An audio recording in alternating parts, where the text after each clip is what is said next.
I'm Sarah Hibberd and I'm a musicologist.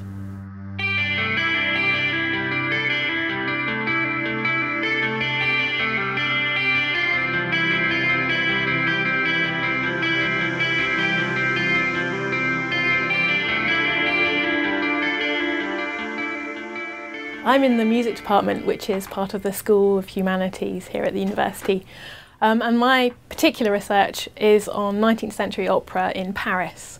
It has a reputation for being visually very spectacular and the music not really matching up to this. But what I'm interested in is looking at the way in which the music and the visual dimension work together to create meaning.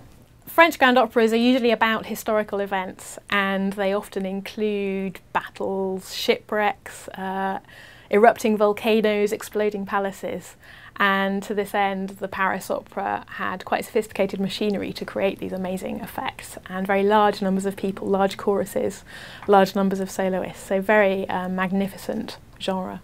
Well, my favourite opera is a work by Hibberd called La Muette de Portici, which premiered in 1828. It's about a revolution in Italy, 17th century Italy, and it concludes with the eruption of Vesuvius. So I would love to see that recreated on the modern stage. This is the conclusion to Hibberd's opera La Muette de Portici, where we have the mute heroine, played by a dancer rather than a singer. She realises that her brother is dead, her lover is married to someone else, and she has nothing more to live for. Opera was incredibly popular during the 19th century. Middle class, upper class audiences went very, very regularly. Often you would go to the same opera maybe 20 times in a season, maybe more. So huge numbers of people would go to opera. And although that's not the case today, opera perhaps has a legacy in modern film, television, which also attracts large audiences. And more specifically, I suppose, the role of music in modern film has its roots essentially in earlier theatre and opera, the ways in which music relates to images on the screen. For example, you're sat in the cinema, you're looking at a sort of calm ocean in front of you.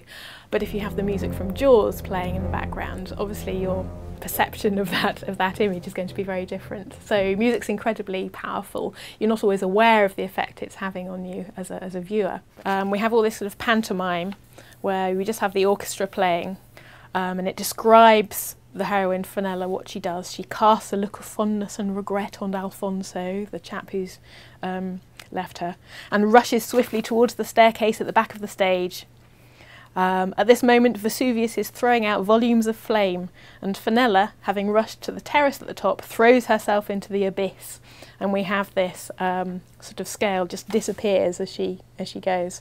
There's an extraordinary amount of material in the archives in Paris. Particularly there's an opera archive that has lots of scores, staging manuals, sketches for costumes and scenery and so on. So a huge amount of physical material. We also look at 19th century newspapers where you have really quite detailed reviews of works, describing what was going on stage, describing how people responded to these works. We have quite a healthy partnership with Opera North here at Nottingham. Opera North are based in Leeds, but they bring their operas to Nottingham on tour.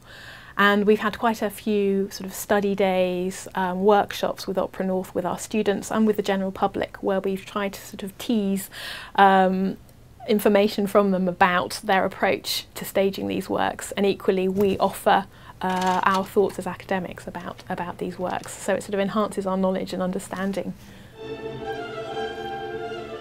Glancing at Alphonse, realising there's nothing left for her. And then she's about to leap.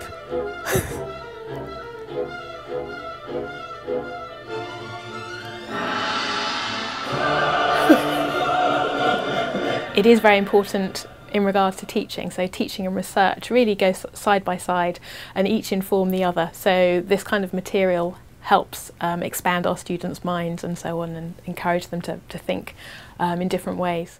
The other side of it is that I think the more we know about the culture of the past, it informs our understanding of culture of the present, by understanding more about why people went to the theatre, by understanding the ways in which theatre related to politics, for example, of the 1830s, helps expand and develop and enhance our knowledge of the present day. So although at one level it is quite self-indulgent, I suppose, I think it does deepen our understanding of culture around us.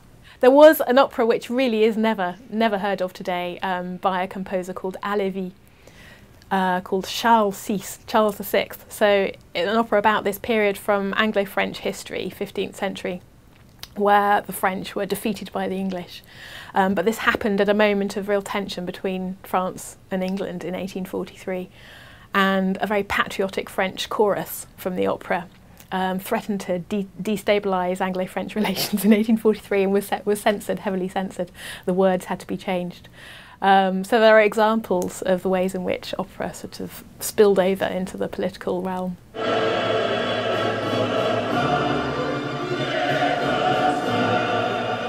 So that's just the chorus, just relieved at this sacrifice that everything's over. I suppose people from radio and television are interested in what we do. We can contribute as consultants or occasionally in person to programmes.